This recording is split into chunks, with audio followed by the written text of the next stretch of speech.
needs to be revitalized. Because I think we've existed here at the expense of River Park for the last 7 years, and you know, they've forgotten about us. And I'm glad to hear that maybe they're thinking about helping us again. Number two, there's a community workshop meeting you're talking about coming up, and I guess what you're saying is that there's some opportunity for public input at that meeting. And that kind of, it's a little bit contrary to what you're saying, in that we really don't have much Well, there's not to much, say about there's what's not gonna much, happen. there's not much wiggle room in how the properties are classified. So there's specific, for example, one of the categories is for public governmental use.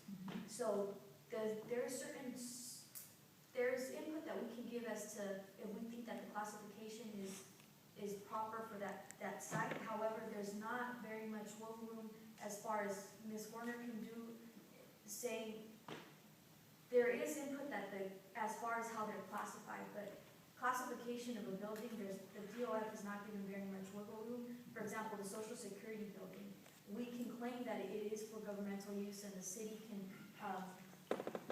wants to keep that property within its realm of control. However, the DOF can say, well, it hasn't been used for governmental use in the last 2 years, so technically that statement isn't.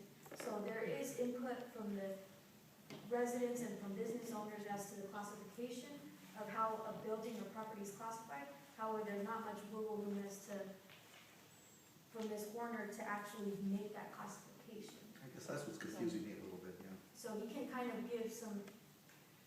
So I think one of the things that happened was, at the oversight board, some direction was, okay, let's have this community meeting. I don't know of any other former redevelopment agency